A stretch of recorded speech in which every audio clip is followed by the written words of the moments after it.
네트워크 프로그램의 일환으로 개최하는 제3회 웨비나에 오신 것을 환영합니다. 저는 사회를 맡은 김화정이라고 합니다. 오늘 웨비나의 제목은 시민사회의 지속 가능성, 책무성, 그리고 투명성, 한국과 유럽에서의 모범 사례와 도전 과제입니다. 오늘 이 주제에 대해 토론하기 위해 한국과 유럽연합에서 전문가 두 분을 모셨습니다. 우선 한국에서는 신재은 KCOC 국제개발협력 민간협의회 정책교육센터장님을 모셨습니다.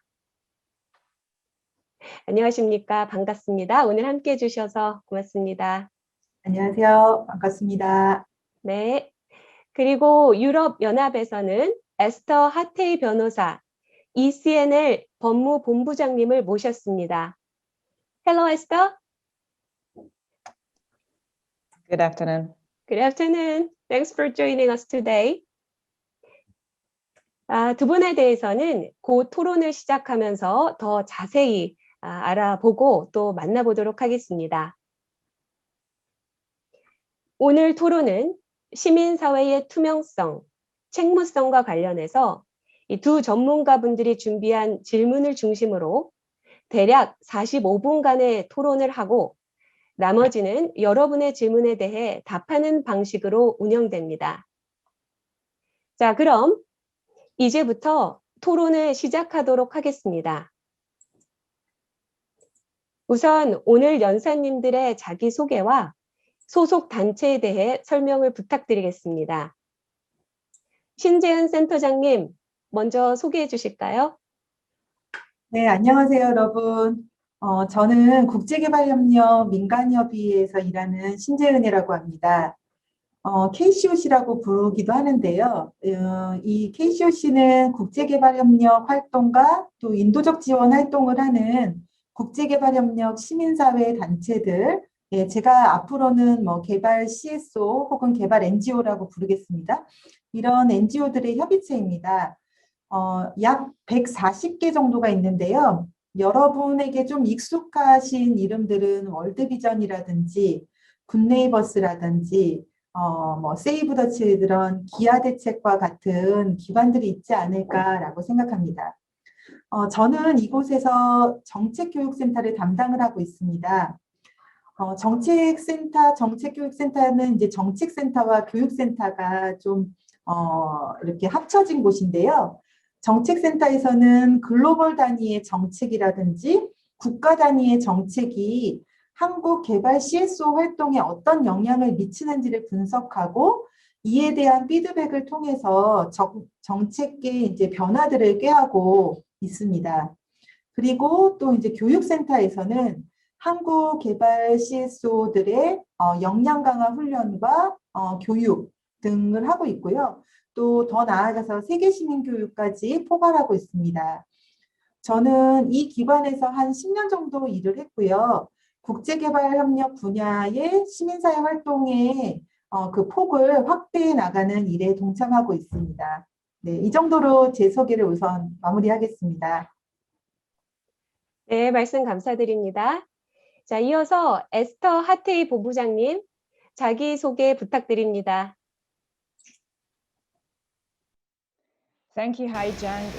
네, 김화정 사회자님 감사합니다. 이번 웨비나에 참여하게 돼서 대단히 기쁩니다. 주최해 주신 주최에 감사드립니다. 저는 에스터 하테이라고 하고요. 저는 유럽 비영리법센터의 수석 법률 고문입니다. ECNL이라고 줄여서 부르고 있고요.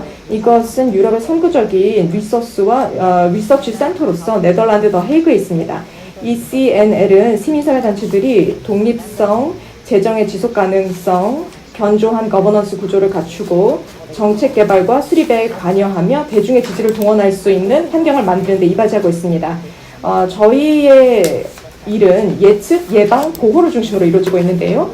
예측과 관련해서는 우선 새로운 트렌드를 파악하고 추적을 합니다. 예를 들어서 자금 세탁 방지 정책이 CSO에 미치는 영향이나 머신러닝과 알고리즘 시스템이 인권에 미치는 영향, 그리고 투명성 증진 조치의 적절한 균형은 무엇인가 등을 저희가 이제 계속 예측해 나가고 보고 있고요.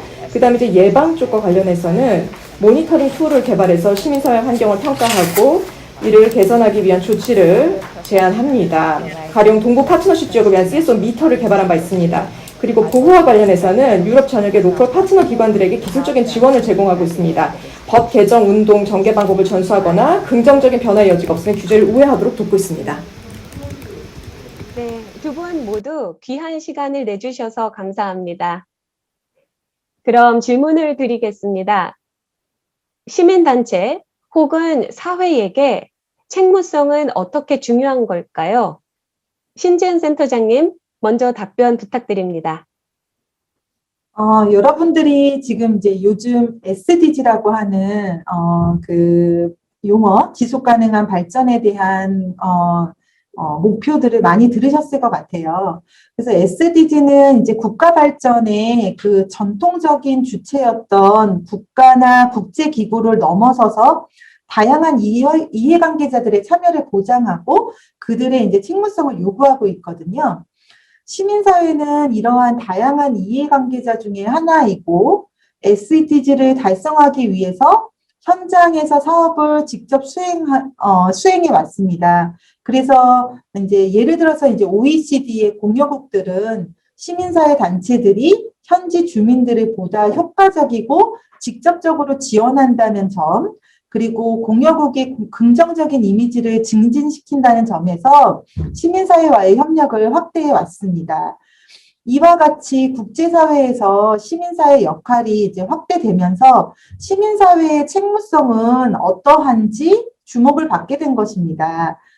근데 한편 시민사회는 다른 주체들의 활동을 감시하잖아요. 여러분들도 아시다시피. 그래서 정부나 기업이 어떻게 행동을 하는지 직접 알리거나 혹은 정부나 기업이 관련 정보를 스스로 공개할 수 있도록 압박하는 역할을 하고 있습니다.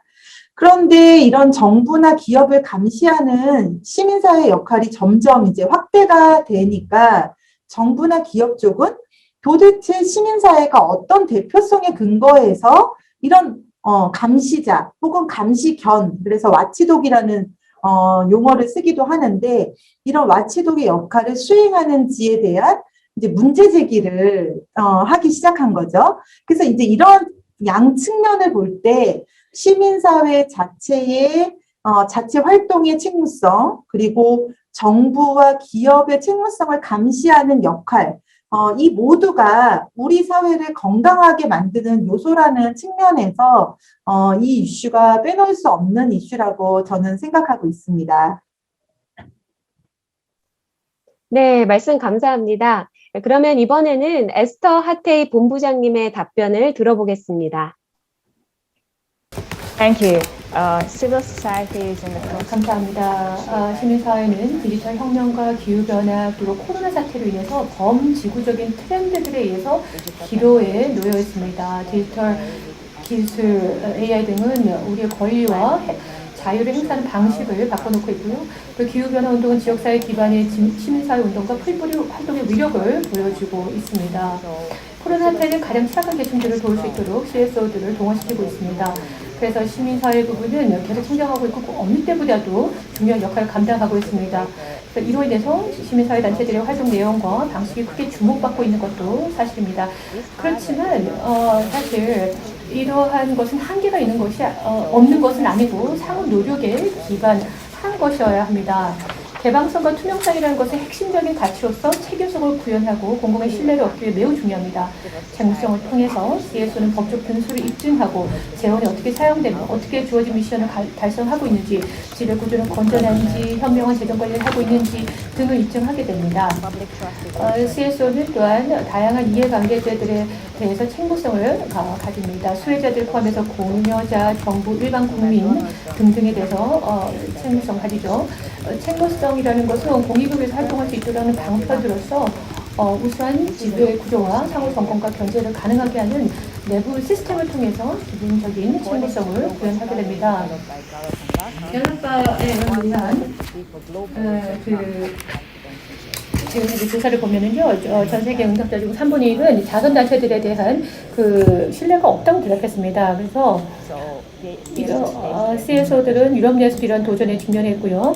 북부 유럽의 경우 자선단체들은 신뢰도가 높은 반면에 남구와 또 동구 유럽은 그렇지가 않습니다. 그에 반해서 국가 또한 중요한 역할을 하며 그렇기 때문에 책무성을 져야 됩니다. 예를 들어서 영국의 더 나은 규제 태스크포스에 따르면은 법 규제를 제안할 때는 5개의 원칙을 충족해야 하고 미충족 시는 채택하지 말아야 한다고 합니다. 그 중에 하나가 책무성입니다. 특히나 이 코로나 시기에 이것은 굉장히 중요한데요. 유럽 전역에 걸쳐 각국 정부가 긴급 조치들을 도입하고 있는데 제대로 된 협의 과정 없이 진행하는 경우도 종종 있기 때문입니다. ECNL 그리고 ICNL은 COVID-19 시민자유 트래커를 신설해서 코로나 관련된 조치들이 시민 공간에 전 세계적으로 어떠한 영향을 미치는지 살펴보고 있습니다. 코로나 발발 초기부터 2020년 말까지 유럽 내에서 저희가 목도하고 있는 것은 187개의 법안이 45개국에서 채택되었다는 것을 발견하였고요. 이 중 이 다수가 코로나 확산 방지 목적으로 도입되었습니다. 그렇지만 이러한 조치들이 기본적인 시민권 행사 능력에 또 영향을 미치고 있는 것이 사실이고요. 또 이 중에는 언론의 자유, 시위의 자유를 저해하는 법안, 광범위한 감시권을 부여하는 법안도 포함이 되고 있습니다. 네, 두 분 말씀 들어보니까 이 한국 사회에서 바라보는 관점, 그다음에 유럽연합에서 바라보는 어떤 맥락을 떠나서 정말 시민단체 혹은 사회 책무성 매우 중요하다라는 생각이 듭니다. 그렇다면 시민사회의 책무성은 과연 무엇이고 또 누구에게 책무를 가져야 하는지에 대해 굉장히 궁금해지는데요. 신재은 센터장님 먼저 답변해 주시겠습니까?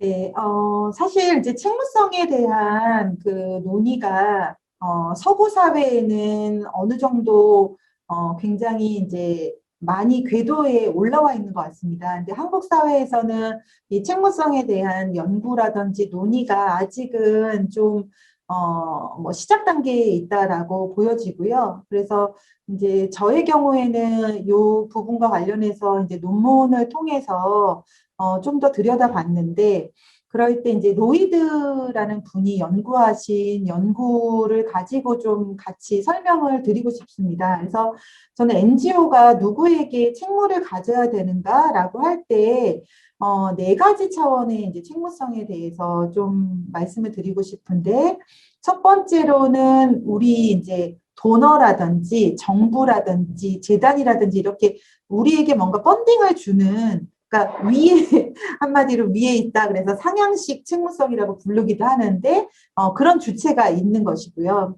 두 번째는 우리가 이 일을 할 때 가장 중요한 분들, 우리가 현장에서 만나고 우리가 변화를 꾀하고 싶은 그런 존재들인 그 뭐 수혜자 그룹이라든지 혹은 뭐 용어에 따라서는 뭐 고객이라고 할 수도 있는데, 그래서 그런 하향식의 책무성이라는 말도 쓰더라고요. 다운월드 책무성 이렇게도 쓰는데 그런 분들이 있을 것 같고요.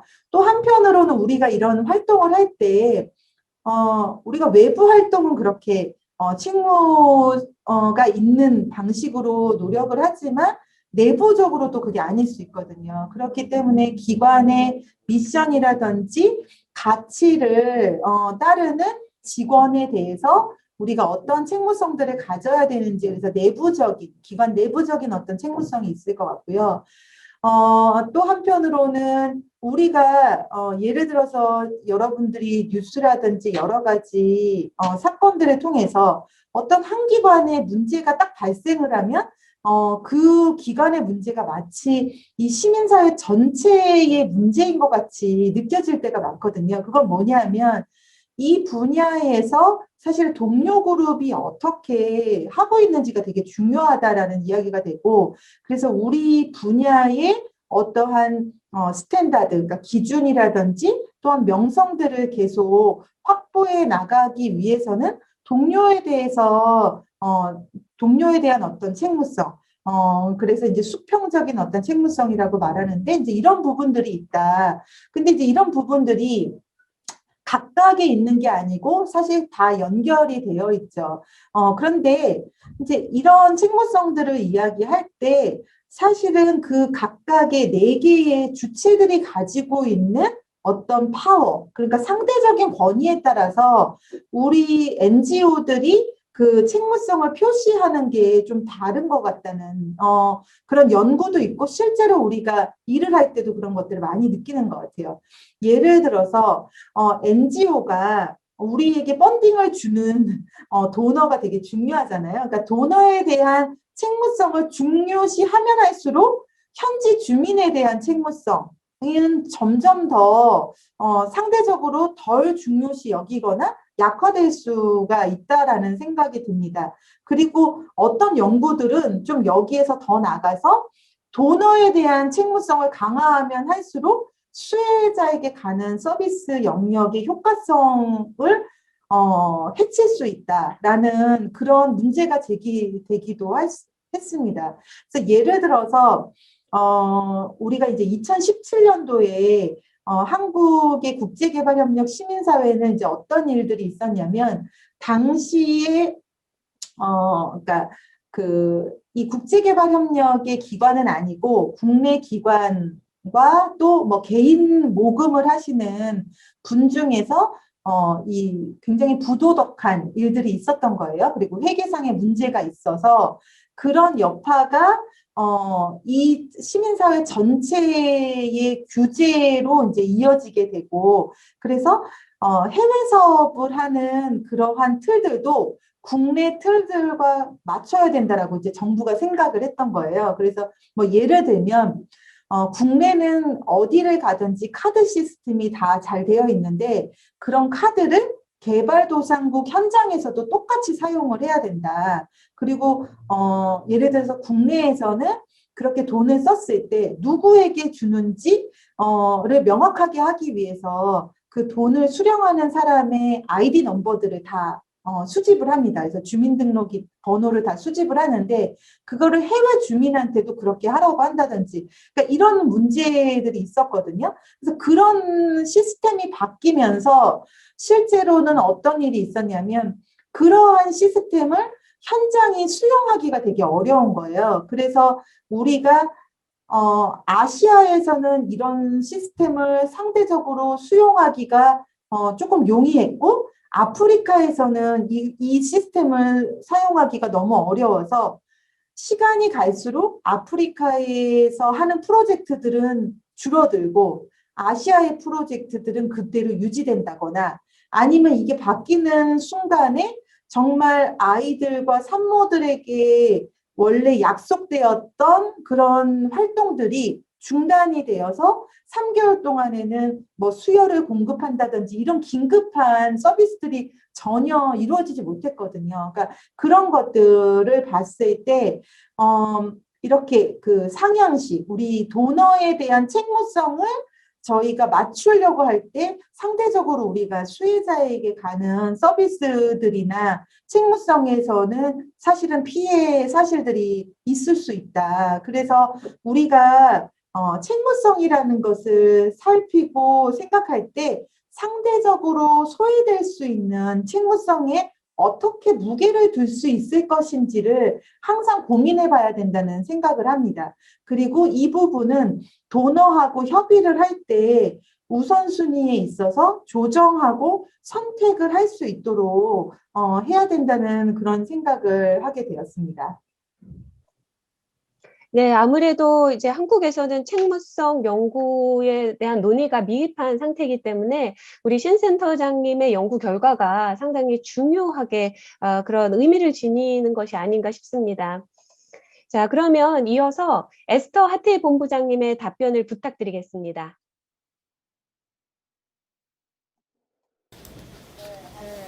네, 답변 드리겠습니다. 신 박사님께서 정말 지금 아주 간결하게 잘 말씀해 주셨는데요. CSO들이 여러 이해 당사자들에게 책무성을 가지죠. 도너, 그리고 수혜자, 뭐 정부, 등등이요. 그래서 CSO에 대한 투명성과 책무성은 무제한적이지 않고요. 균형 있는 접근을 요한다고 저는 생각을 합니다. 투명성은 그 자체로는 이 CSO의 권리도 의무도 아닙니다. 국제법 하에서 규정되는 CSO의 권리도 의무도 아닙니다. 이 분야의 신뢰성을 달성하기 위한 수단이자 궁극적으로는 자금을 모금하고 수령함으로써 단결권을 실현하기 위한 수단인데요. 투명성이 책무성을 증대하기 위해서는 똑똑하게 추구돼야 됩니다. 법에 의해 요구되는 정보들이 일단 접근 가능해야 되고요. 사람들이 쉽게 찾을 수 있는 정보여야 하고, 두 번째, 사람들이 이해할 수 있는 정보여야 되고요. 세 번째로는 활용 가능한 것이어야 합니다. 즉, 실제적으로 해결하고자 하는 우려를 해소할 수 있는 그런 활용 가능한 정보여야 된다는 것이죠. 그리고 네 번째로는 평가 가능해야 된다고 생각합니다. 제대로 되고 있는지를 그 자체로 보여줄 수 있어야 된다는 것이죠. 이 네 가지 기준이 충족되었을 때만 비로소 이 법 조항을 개정 또는 추가하는 것이 필요한지, 아니면 도리어 CSO의 운영에 방해만 되고 대중에겐 사실상 불필요한 정보만 제공하게 되는 것은 아닌지를 판단할 수 있을 것입니다. 따라서 보고와 감독에 관한 모든 규정은 결사의 자유, 프라이버시권, 그리고 차별 금지의 원칙을 존중해야 합니다. 그리고 이제 자기 규제가 굉장히 상보적인 역할을 하거나 아니면은 국가가 정한 보고, 공시 및 감독 요건을 아예 대체할 수도 있다고 생각합니다. 실제로 국민의 신뢰를 얻고 책무성과 투명성을 증진하는 것이 이 자기 규제 제도를 마련하는 주요 목적 중 하나이거든요. 네, 정말 말씀을 들어보니까 한 이 네 가지에 근거한 이런 조금 더 재단되어진 그런 접근법이 있지 않나라는 생각이 듭니다. 이 한국과 유럽연합에서의 바라보는 약간의 차이점을 좀 느껴볼 수가 있었는데요. 감사합니다. 자, 그럼 이번 질문부터는 답변하시는 순서를 바꿔서 에스터 하테이 본부장님의 말씀을 먼저 들어보겠습니다. 한국과 유럽연합에서 이 적법성과 책무성을 개선하는 시스템이나 대응 체계에 관한 질문인데요. 에스터 하테이 본부장님, 바로 이제 좀 답변해 주실 수 있겠습니까? 네, 감사합니다. 제가 세 가지 측면에 먼저 초점 맞추도록 하겠습니다. 일단 자가 규율, 그리고 이 자산 부분에 사용할 수 있는 구체적인 툴에 대해서 말씀드리겠습니다. 이 지역 및 글로벌 차원에서 이 스탠더드 기준 설정, 이거 첫 번째 부분인데요. 이것은 투명성과 책무성의 균형 잡힌 체제 강화에 중요한 역할을 합니다. 예를 들어서 그 조인트 OSCE, ODIH 베니스 위원회 결사의 자유 지침에 따르면 단체의 내부적인 기능 수행과 관련된 투명성의 필요는 국제 및 영내 조약대로 명시되어 있지 않고, 그 이유는 내부 업무 사항 관련해서 국가의 개입으로부터 결사의 자유를 보호하기 위함이라고 되어 있습니다. 그리고 또한 이런 유럽 강요회에서는 보고 및 공시 요건은 공유자, 수혜자, 직원들이 권리 존중 의무를 준수하는 것이 이루어진다라고 하고 있습니다. 머신러닝과 알고리즘 시스템의 확산으로 해서 새로운 유형의 책무성 이슈들이 야기되고 있습니다. 이것은 시민사회단체 마찬가지, 국가 차원에서 마찬가지입니다. 그래서 여러 가지 프로세스들이 진행되고 있는데, 이를 통해서 AI 시스템들이 합법적인 제도적인 틀과 공간 내에서 운영될 수 있도록 하고 있는 것입니다. 여기에는 감독과 단속 활동들도 포함이 되는 것이고요. 한 가지 예가 이제 유럽 이사회에서 이 정부 간 인공지능위원회를 설치해서 유럽 내에서 작동 가능한 인공지능 잠정 규제안을 마련토록 했고요. 이 최종 공고안이 2021년 말에 유럽 이사회에 제출되도록 했습니다. 또 유럽 집행위원회에서는 또한 수평적 규제안을 인공지능과 관련해서 2021년에 제안할 예정이고요. 이를 통해서 EU의 근본적인 가치와 권리들 및 사용자 안정성을 수호하고, 또 이를 위해서 AI 시스템이 신뢰성이 있는 요건들을 충족할 수 있도록 할 계획입니다. 두 번째 토픽은 바로 자가 규율과 관련된 것입니다. 이 자체 규율이라는 것은 점차 더 중요한 역할을 하게 됩니다. 특히 자선활동 부분에 더욱더 그럽니다. 이 CSO들이 자체 규율을 진행할 때 자신들의 활동에 대한 규범과 기준들을 수립하고, 또 시민사회 부분에서 일반 대중의 신뢰를 구축하고 유지하기 위한 상당한 노력을 기울입니다. 더 나아가서 자체 규율이라는 것은 추가적인 국가 차원의 규제를 미연에 방치할 수가 있습니다. 자체 규율은 다양한 형태를 띠는데 행동 강령이라든 윤리 실천 기준, 인증 과정, 실무 그룹 등등이 있습니다. 낮은 진입 제도 같은 스킴들인데요. 모든 시민사회단체 참여할 수 있도록 상대적으로 유연한 최소 기준을 그 책임, 책무성과 투명성과 관련해서 자금 모금 부분에 설정을 하고요. 그에 반해서 모두 엄격한 탁월한 모범 기준을 제시한 제도들도 있습니다.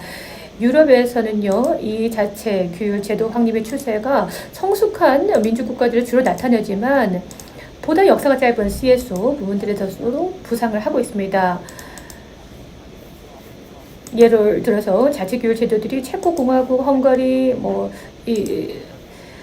슬로바키아 등지에서 도입되고 있는데 모두 공산권차의 과거를 갖고 있습니다. 세 번째로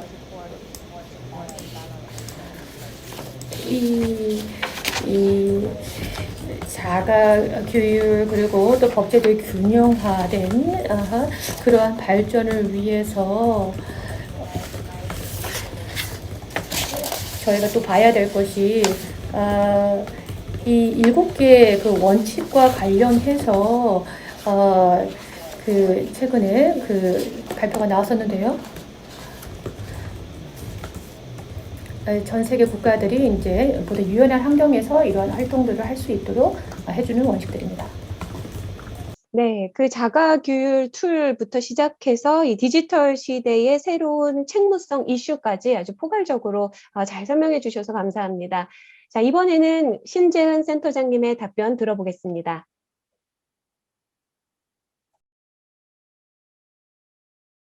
신재은 센터장님, 마이크를 켜주시면. 네, 켰습니다. 네, 한국 그 개발 NGO는 1990년대 이래로 이제 성장을 해왔습니다. 그래서 지난 30년 동안 아마 굉장히 한국처럼 빠르게 성장을 해왔습니다.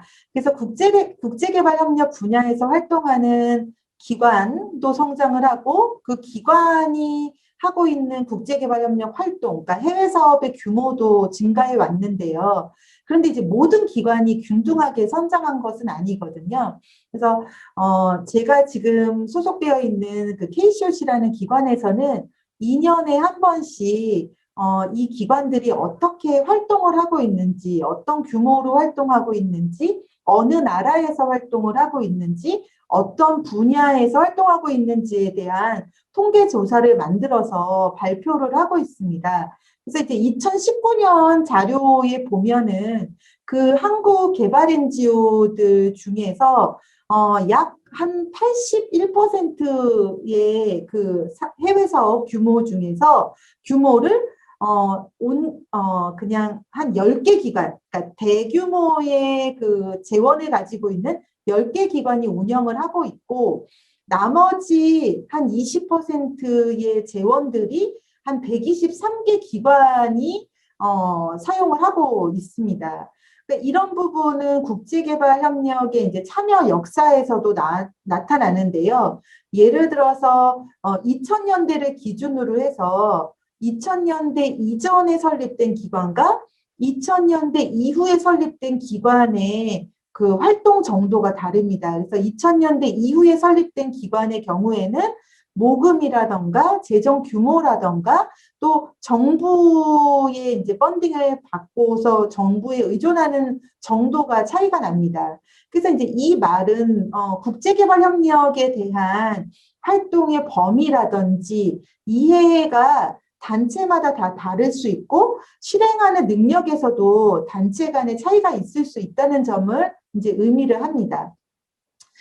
해외 사례에서도 이제 마찬가지로 한국 시민사회에서도 재정 비리라든지 아니면 윤리적 스캔들이 이제 발생을 하면서 이러한 이제 사건의 여파가 개발 협력의 NGO들에게도 이제 미칩니다. 비록 이제 개발 NGO 내에서 발생한 사건이 아님에도 불구하고 여파는 개별 단체의 활동에 이제 영향을 미치고 있는데요.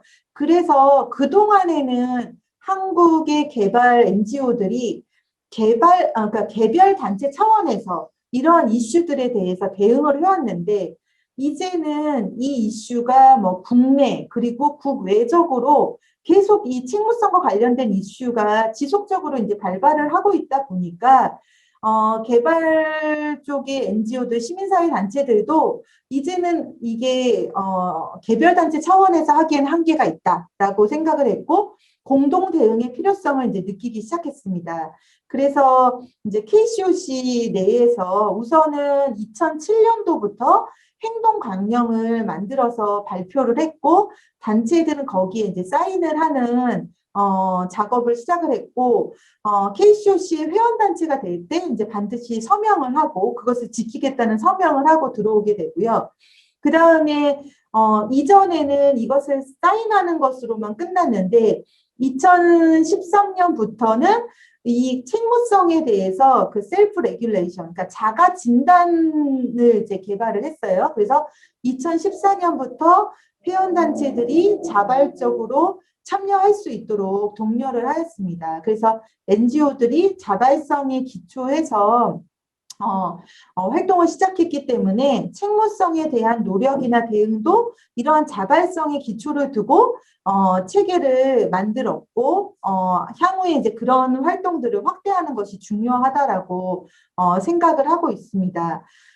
예를 들어서 이제 스캔들이나 일부 기관의 회계 비리 같은 사건들이 발생할 때마다 정부가 규제 수준을 높여서 책무성을 확보하겠다, 혹은 그렇게 하는 것이 맞겠다라고 이제 쉽게 생각할 수도 있지만 사실은 이제 이런 이론들은 이미 많은 한계가 있는 이론이라고 여러 연구를 통해서 이제 입증이 되었거든요.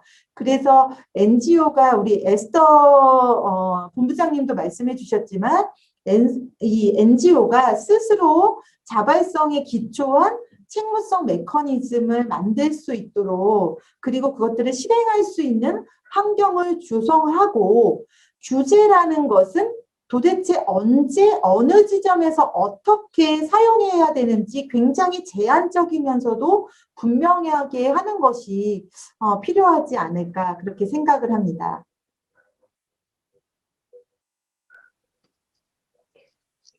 예. 그 한국의 경우에는 상당히 빠르게 성장을 했지만 우리 신지은 센터장님 말씀을 들어보니까 빠른 성장과 동시에 또 앞으로 풀어야 될 과제가 굉장히 많을 것 같고요. 예. 그리고 여기에 KCOC가 상당히 앞장서고 있다라는 것을 알 수 있었습니다.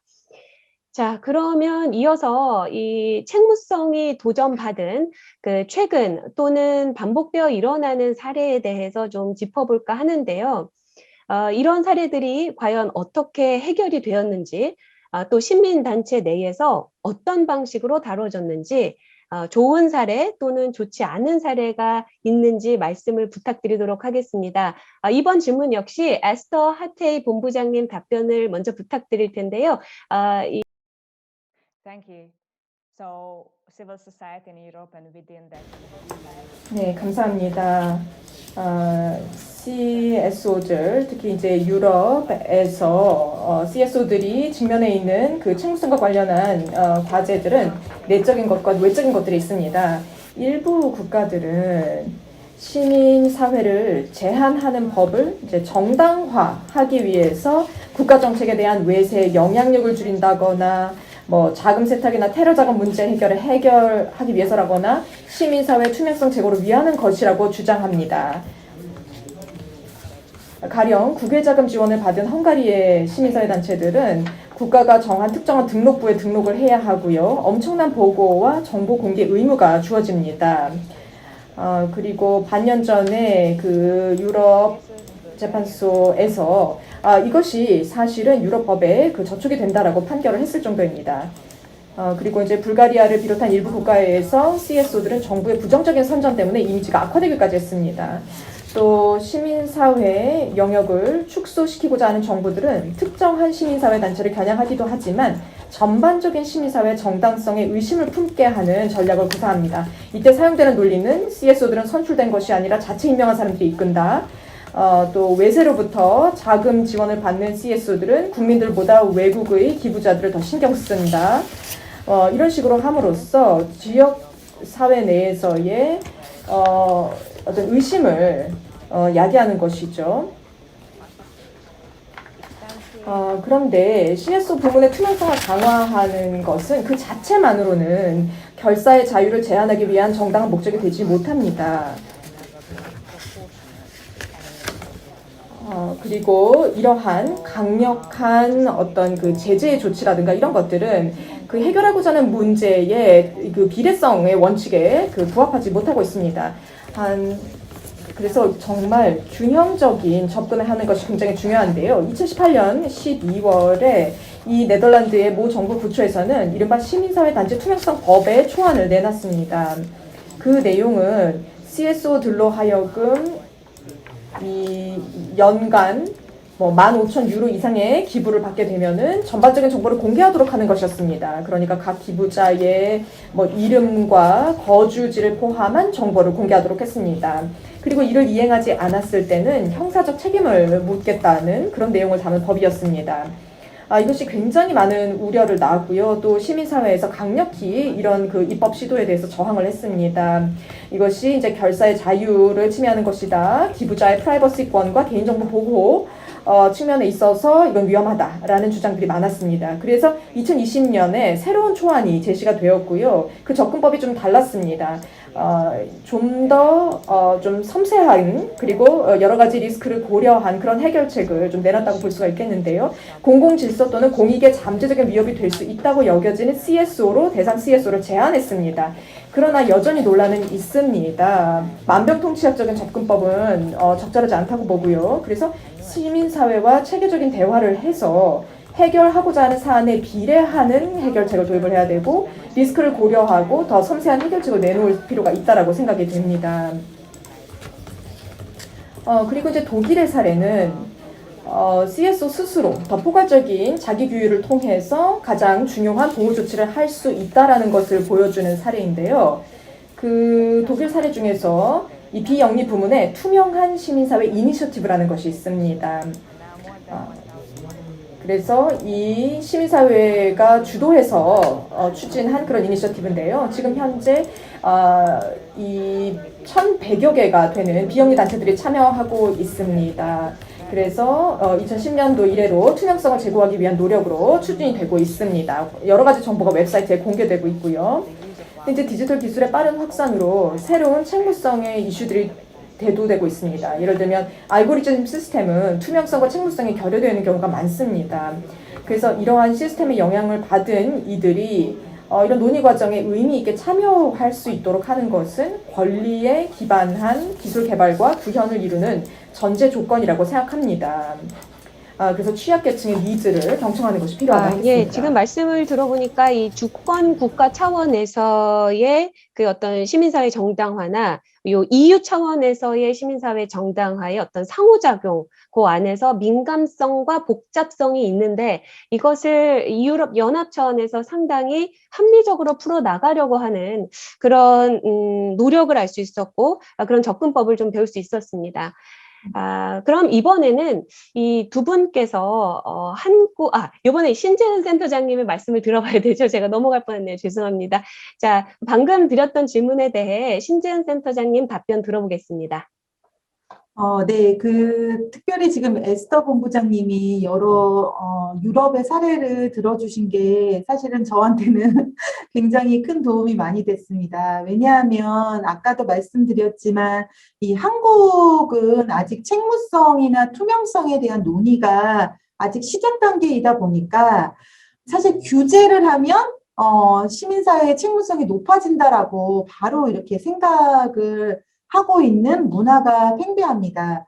그런데 이제 이론적으로는 이거를 주인 대리인 이론이라고 하는 거죠. 그래서 주인이 대리인에게 권위를 부여하면, 그러니까 주인이 원하는 방향으로 이 대리인이 활동을 하고, 그 다음에 그래서 이제 거기에 맞는 책무성을 확보하겠다. 이제 이런 것인데, 사실 이제 이 부분에서 사실, 이제 아까 제가 말씀드렸던 이렇게 그 도너에 대한 책무성이 강화되면 될수록 수혜자에 대한 책무성이 약화된다는 이제 그런 측면이 있는 것이고, 또 한편으로는 우리가 도너가 그럼 어떤 도너냐, 도너가 가지고 있는 환경이 정말 시민사회가 책무성을 높일 수 있는 환경이냐, 이런 부분에 대해서는 고민을 좀 덜 하는 것 같습니다. 그래서 한국의 요즘 저희가 아주 많이 고민하고 있는 부분 중에 하나를 좀 말씀을 드리면, 예를 들어서 이제 일부 기관들에게 회계 부정이라든지 이제 윤리적 스캔들 같은 사건들이 발생을 하면 이것들을 막기 위해서 바로 나오는 게 이제 법을 통해서 규제의 수위를 높이는 방식으로 이제 나오게 됩니다. 일례로 이제 작년에 정의기억연대의 사건이 발생하자마자, 그 사건이 발생하자마자 이제 국회의 야당에서는 기부금품법의 이제 모집과 관련한 제반 사항을 규정하는 법인 기부금품법의 규제를 높이는 방안으로 법 개정안을 발의하고 있습니다. 그게 작년 6월부터 지금까지 18개가 발의가 됐는데 그중에 13개가 국회 야당으로부터 나왔고, 이것은 다 규제 수위를 높이는 방식인데요. 예를 들어서 법을 이제 위반을 했다. 그러면 단순하게 과태료만 내는 게 아니라 이게 이제 형사처벌로 이어지는 거예요. 근데 형사처벌로 이어진다는 것의 의미가 뭐냐 하면, 그렇게 되면 이제 정부의 사업들은 아무것도 파트너십 사업은 할 수가 없는 거고, 그리고 후원자들에게도 기부금에 대한 증명, 그 세제 혜택을 할 수 없는 단계로 이어지기 때문에 이게 정말 의도를 갖고 내가 저 법을 어겨야겠다라고 하는 해서 일어난 것인지, 아니면 시민사회 단체들의 어떠한 상황이나 이런 여건 속에서, 열악한 여건 속에서 실수로 일어났는지에 대한 구분이 전혀 없이 그냥 무조건 발생하면 이제 규제를 한다, 이제 이런 방식이 있고, 그러면 이 사항이 이렇게 규제를 받아야 될 사항인가에 대한 판단도 되게 애매모호한 게, 그것을 담당하는 공무원은 딱 한 명이거든요. 그러면 NGO 단체는 굉장히 많은데 이것들을 다 검토하기도 어려운 이런 형편에서 무조건 법에 따라서 뭔가 위반 사항이 있으면 형사처벌을 한다는 방식으로 지금 이루어지고 있습니다. 그래서 근데 이게 또 이런 기부금품법만 법이 있는 게 아니고 NGO를 규제하는 법이 굉장히 많은 상황인데, 최근에 다른 법, 그러니까 기재부에서 비영리 법인의 활동에 대한 점검을 이제 국세청으로 일원화를 시켰고, 거기에서도 만약에 문제의 소지가 있다라고 하면 형사처벌을 받도록 되어 있는 거예요. 그러니까 모든 법에서 뭔가 조금만 실수가 있어도 다 형사처벌을 받는 방식으로 이제 규제를 높이고 있습니다. 그래서 문제가 있을 때마다 모든 법이 규제를 높이는 방식으로 정부의 대응이 이제 이루어지다 보니까 시민사회가 이걸 다 수용할 수가 있을까, 이제 그런 생각이 들고, 한편으로는 이제 한국의 상황에서는 과연 시민사회를 발전시킬 수 있는 어떤 가장 기본적인 그 기본법이 부재한 상태에서 규제를 위한 어떤 개별법이나 또 이것을 관리하는 부처가 일원화되어 있지 않고 다 그 등록 부처에 따라서 산발적으로 이루어지다 보니까 우리의 시민사회 활동과 지금 법이 너무나도 이제 괴리감이 크거든요. 그래서 이렇게 시민사회를 활성화하는 법이 규제된 법의 이제 부재 속에서 규제만을 강화하는 방식이 정말 우리 시민사회의 책무성을 높이는 결과를 만들어낼 수 있을지에 대한 고민, 그리고 사회적인 저는 논의가 필요하다라고 생각을 합니다. 네, 말씀 잘 들었습니다. 그 책무성, 투명성에 대해서 이제 보다 더 활발한 논의가 필요할 것 같고요. 공론화를 통해서 또 어떤 시민 교육이 선제가 돼야 되지 않는가. 왜냐하면 이 자체가 지금 한국 사회에서는 어떤 동전의 양면 같다라는 생각도 좀 들었습니다. 그렇기 때문에 이번 웨비나를 통해서 이 유럽 연합의 어떤 사례와 서로 어떤 상호 보완을 할 수 있는 그런 토론의 장이 되고 있지 않나라는 생각이 드는데요. 이번에는 두 분 연사분들께서 서로가 서로에게 궁금하신 점이 많을 것 같아요. 그래서 서로 질문을 드리고 답변하는 시간을 갖도록 하겠습니다. 심 본부장님 먼저 부탁드립니다. 네, 제가 에스더 본부장님 만나서 너무 기쁘고, 특히 이렇게 유럽에, 그리고 유럽 연합이 사실은 다양한 국가로 구성되어 있기 때문에 저희가 들을 수 있는 그런 사례나 기회가 많아서 너무, 사실은 좀 행복합니다. 이런 토론에 참여하는 게. 그래서 조금 전에 이제 제가 말씀드린 부분과 좀 연계되는 부분인데요. 한국의 경우에는 시민사회 발전을 위한 기본법이 이제 마련되어 있지 않고, 특히 이제 이번 문재인 정부에서는 국정과제에서 이 시민사회 발전 기본법을 포함했음에도 불구하고 시민사회 이슈는 이제 정치적으로 우선순위에서 멀기 때문에 기본법 제정이 이제 쉽지 않아 보입니다. 그리고 시민사회 책무성 이슈가 불거지면서 시민사회를 규제해야 된다는 이 야당의 목소리가 더 커져가는 이런 상황인데요.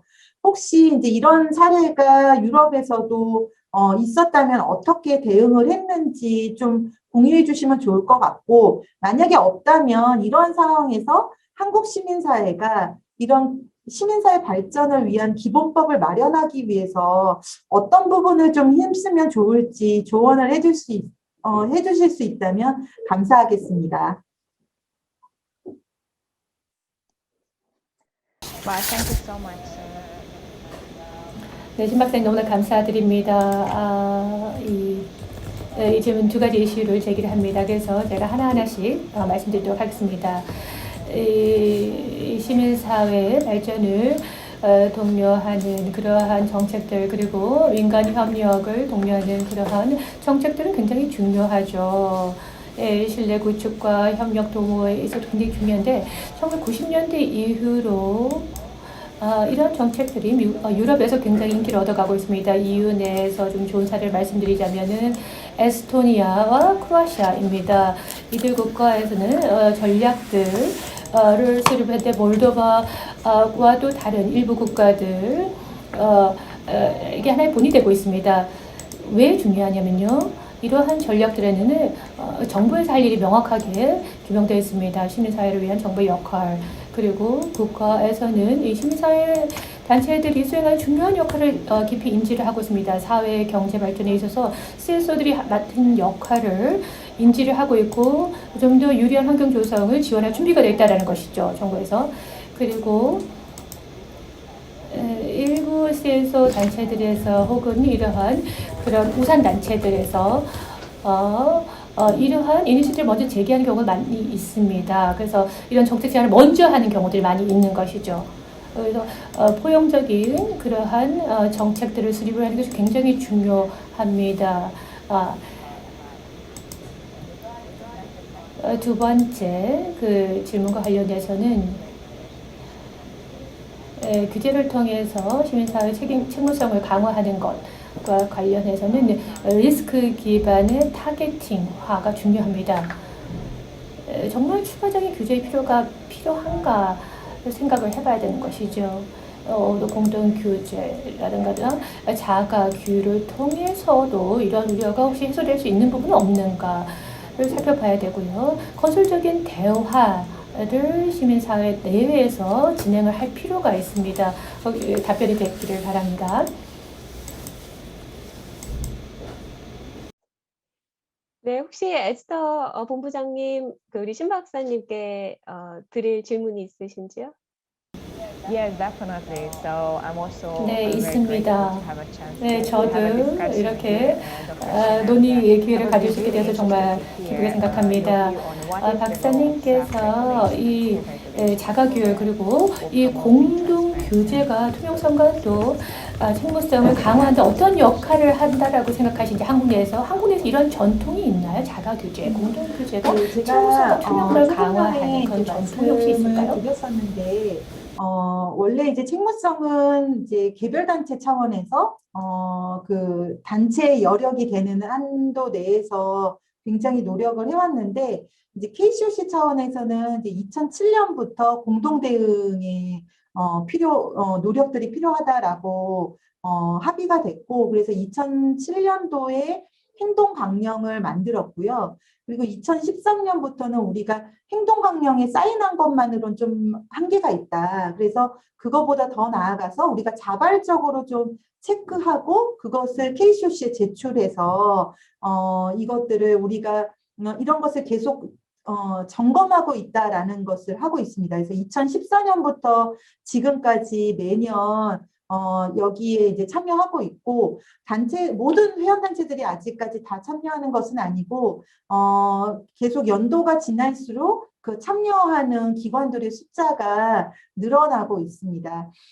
그 다음에 아까 제가 질문 드린 부분에서 에스더 본부장님께서 답변해 주신 부분 관련해서 조금 더 제가 공유하자고 하면 아까 그 전략을 수립해서 그 정부의 역할을 명확하게 하는 부분들이 되게 중요하다고 말씀하셨는데 사실 우리 전체 시민사회 말고 국제개발협력 시민사회에서는 그런 경험들을 좀 가지고 있습니다. 그래서 예를 들어서 우리가 아까 제가 2017년에 그런 그 정부의 제도가 바뀌면서 그 해외 사업을 하기가 되게 어려운 일이 있었다고 했었잖아요. 그래서 그 2017년도에 저희가 이것을 바꾸기 위한 노력들을 한 3년간 진행하면서 2019년에 정부와 시민사회 간의 파트너십의 기본 정책 문서들을 만들어냅니다. 그리고 작년 2020년에 이것들을 어떻게 이행할지에 대한 또 이행 방안 문서도 만들었거든요. 그러니까 이 과정에서 사실 이것은 정부가 일방적으로 만드는 게 아니라 정부와 시민사회가 1년간의 논의의 시간들을 통해서 서로 양측의 의견들을 수렴해서 이제 문서화했고 그것을 정부의 국제개발협력에는 이제 5개년 기본계획이 있고 거기서 이제 연도별 시행계획이 있는데 5개년 기본계획 안에서도 담아서 향후 이제 5년간 그래서 2021년부터 2025년까지는 이런 부분들이 확보될 수 있도록 했던 사례가 있습니다. 그래서 이런 부분이 국제개발협력 안에서는 지금 좋은 사례로 되어 있는데 사실 전체 시민사회와 관련해서는 아직까지 이런 부분이 약하기 때문에 전체 법적인 틀이라든지 이런 부분들을 수립하는 것이 저희한테 급선무일 것 같아서 제가 유럽의 사례들을 좀 여쭤봤었습니다. 예, 감사합니다. 예, 말씀 감사합니다. 사실 저희가 이제 남은 시간이 많지가 않아서요. 지금 참여하고 계신 많은 학생들도 청년들이 있으세요. 그래서 앞으로 시민단체 활동가가 되고 싶은 시민사회 미래 주역들에게 드리는 조언을 좀 여쭙고, 그 다음에 이제 저희가 이전에 어떤 사전 질문을 좀 받았고 실시간으로 올라오는 질문을 두 분께 여쭤보려고 하고 있었어요. 그래서 시간을 좀 넉넉하게 드리기 위해서 이 두 가지를 합치면 어떨까 싶습니다. 네, 그래서 이 미래 주역들에게 드리는 조언과 더불어서 에스더 하테이 본부장님께서는 그 시민사회의 책무성과 투명성을 보여주는 지표나 사인, 주된 요인들이 무엇이라고 생각하는지요? 라는 우리 참여자의 질문에 대한 답변을 함께 해주시면 감사하겠습니다. Yeah, thank you so much. 네. Young activists. 여기 함께하고 계시는 젊은 활동가분들께 참여해 주셔서 감사하다는 말씀드립니다. 열심히 시민사회 활동 그리고 시민사회 단체 또는 시민사회 운동에 참여해 주시면 좋을 것 같습니다. 여러분 심장에 가까이 느껴지는 그런 이슈들을 중심으로 활동하시면 좋을 것 같습니다. 그래서 젊은 활동가로서 이 CSO들의 어떤 그 투명하고 그리고 책임성 있는 그 활동들을 더욱더 강화해 나가는 데 기여하실 수 있을 것 같습니다. 그래서 시민사회 환경을 모니터링 하는데도 여러분이 기여하실 수가 있고요. 보다 비례적이고 섬세한 그런 투명성 증진 방식을 강화할 수도 있고 또 자가 규율과 투명성 증진을 위한 소프트한 접근법 그리고 인센티브 등을 고려할 수도 있을 것 같습니다. 이제 개별적인 윤리적인 어떤 그 스캔들이나 이런 문제들이 전체 시민사회의 부문을 다 제약하는 그런 요인이 되어서는 안 된다고 생각합니다. 그리고 두 번째 질문을 지금 바로 답변 드릴까요? 네, 이제 지표들. 투명성과 책무성에 관련해 어떤 지표들이 있을 수 있는가라는 질문이었는데요. 이 책무성은 결국은 이제 공공의 이익을 위해서 일하는 좋은 방식이라고 생각합니다. 그래서 이제 세 가지 가장 좋은 요소는 일단 그 법적 의무를 최대한 준수하는 것이죠. 단, 이 법적인 의무가 역시 국제적인 기준에 맞는 그런 법적인 의무가 된다고 생각합니다. 그리고 이제 두 번째로 그 내부적인 통제, 견제와 균형, 의 요소가 굉장히 중요한 것 같고 세 번째로는 이제 아주 건전한 그 재무적인 관리 이 세 가지가 굉장히 중요한 책무성의 지표라고 생각을 합니다. 예, 감사합니다. 사전 질문까지 함께 그 답변을 해주셔서 감사드리고요. 이어서 우리 신 본부장님께도 좀 여쭤볼게요. 앞으로 청년과 학생들에 대한 조언과 더불어서 그 사전 질문으로 들어왔던 것 중에 우리 신 센터장님께서는 어린이 인권과 관련된 부분을 짚어주신다고 하셨어요. 네, 말씀 부탁드립니다. 네. 우선 저는 그 사전 질문부터 좀 먼저 설명드리고 싶은데요.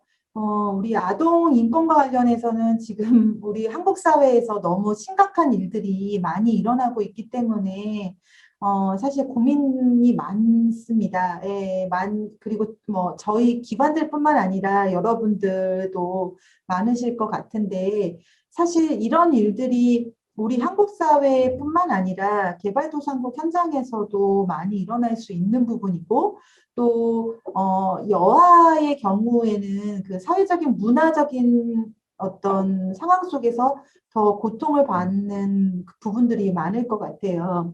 그러면 사실 이제 제가 이제 국제개발 영역에 있다 보니까 지금 국제개발 영역에서 인권을 중시하는 부분이 점점 강화되고 있는데 사실 우리가 UN 아동권리 협약에 가입을 했거든요. 그러면 우리의 활동이 우리나라의 아동들뿐만 아니라 또한 해외에 우리가 이제 이런 국제개발 협력 활동을 하면서 해외에 있는 아동들의 권리들을 보장하는 부분에 있어서도 저희가 신경을 써야 되는데 사실 국제개발 협력의 부분과 이 인권의 메커니즘이 딱 연결되지는 아직까지는 않는 것 같아요. 그래서 지금 한국의 국제개발 협력 기관들은 UN 아동권리 협약에 대한 메커니즘, 책무성 메커니즘, 그래서 이제 정부가 보고하고 거기에 대해서 시민사회가 또 리포트를 내는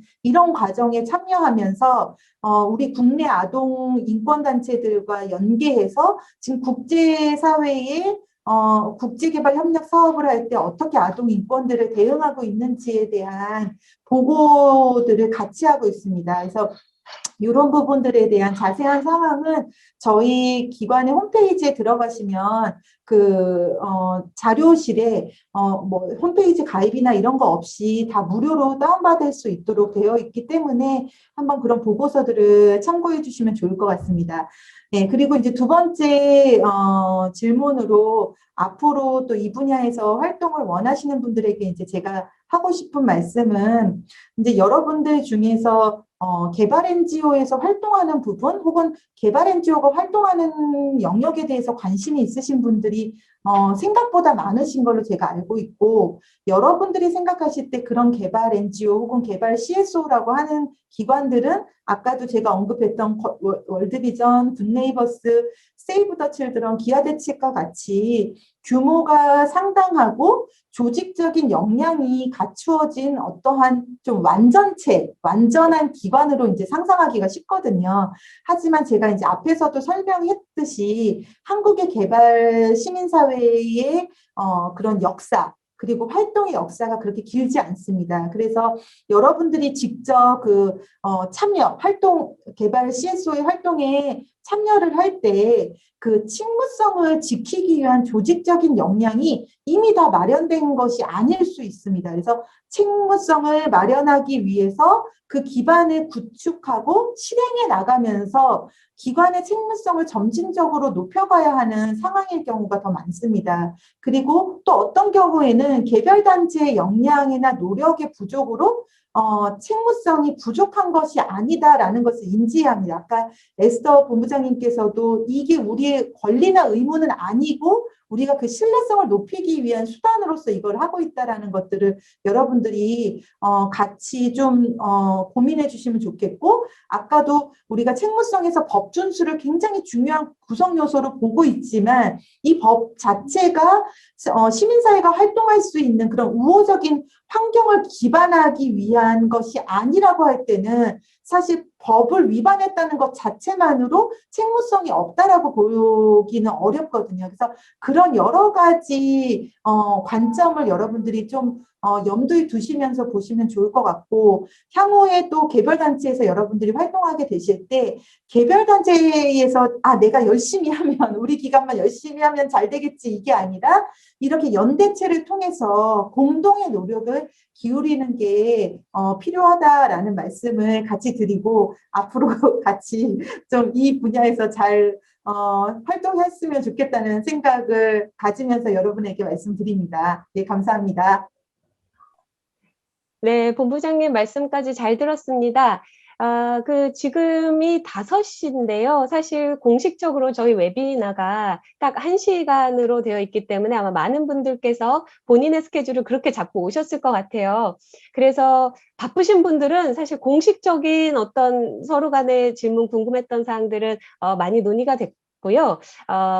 하지만 지금 보니까 더 풍부한 논의를 원하시는 분들이 많더라고요. 그리고 저희 주최 측에서 이 15분간을 더 연장을 해 놓으셨어요. 그래서 이 웨비나 방에 더 계실 수 있는 분들은 계셔서 좀 더 우리 두 분 연사님들과 소통하는 그런 자리를 가졌으면 좋겠고요.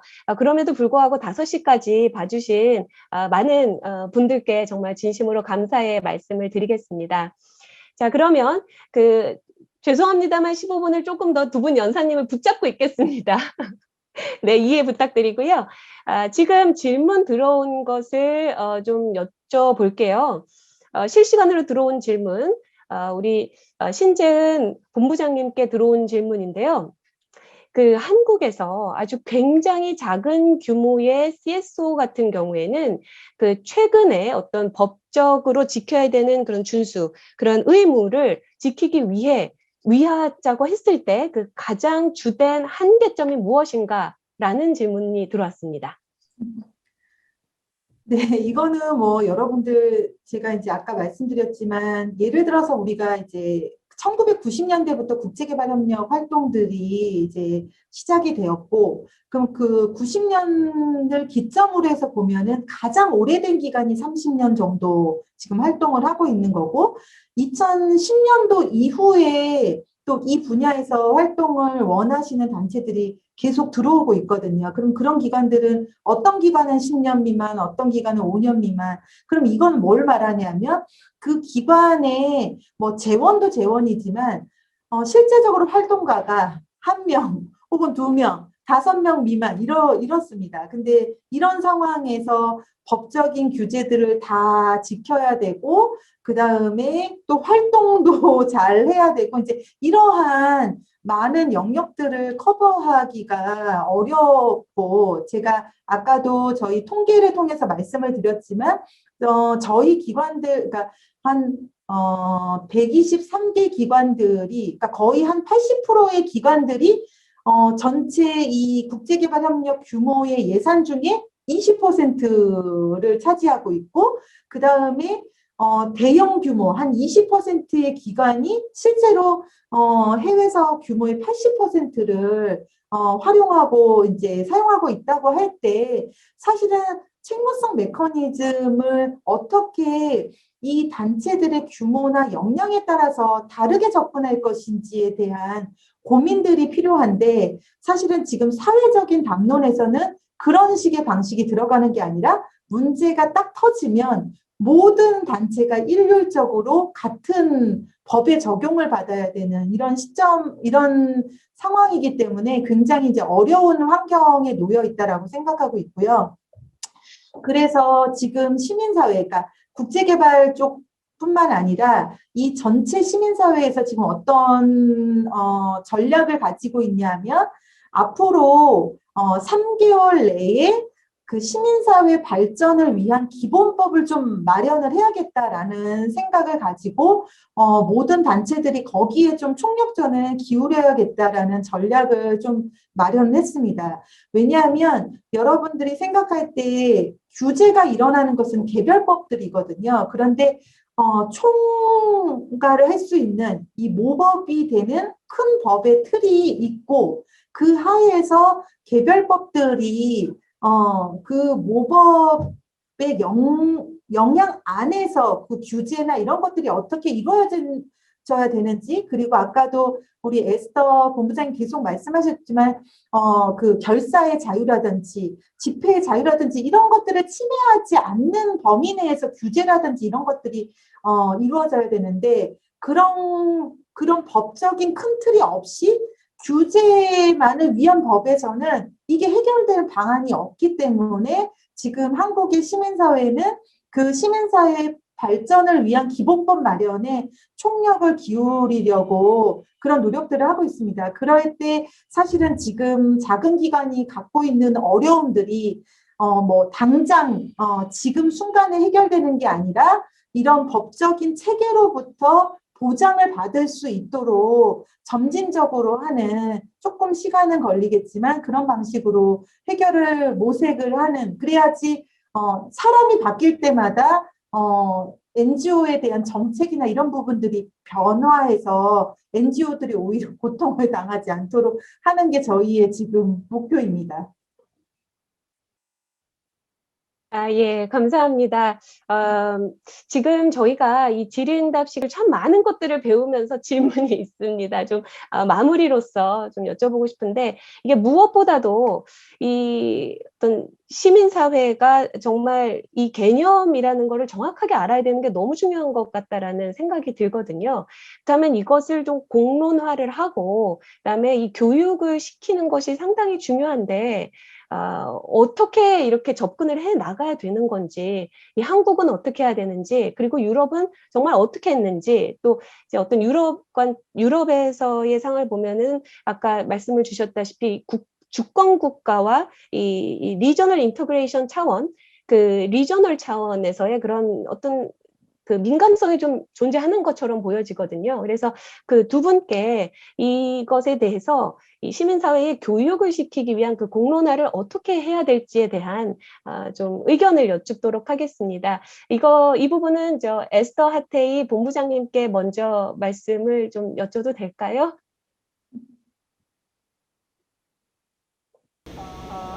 Thank you so much for the question. 네, 그 질문 굉장히 감사합니다. 아주 중요한 말씀을 해주셨는데요.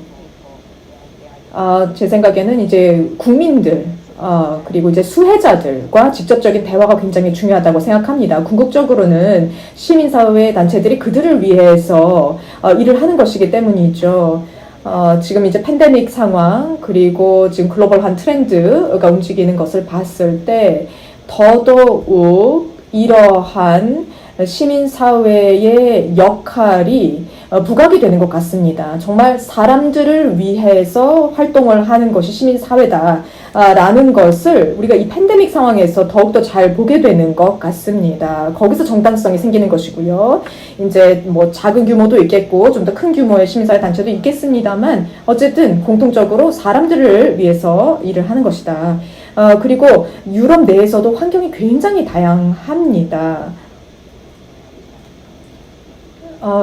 그래서 제가 이제 굉장히 간단하게만 좀 말씀드렸습니다.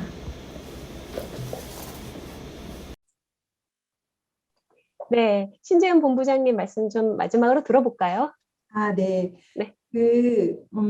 한국 같은 경우에는 사실 저희가 전쟁 이후에 이 정부가, 뭐 세워지고 또 정부가 이제 변화하는 과정 속에서 사실 저희가 독재 정권도 있었고 또 권위주의적인 정권에서 지금 이제 정권으로 이제 변화하는 과정을 거쳤고 그 사이에서 사실 시민사회가 굉장히 정부하고 대항하는 역할들을 많이 했었습니다.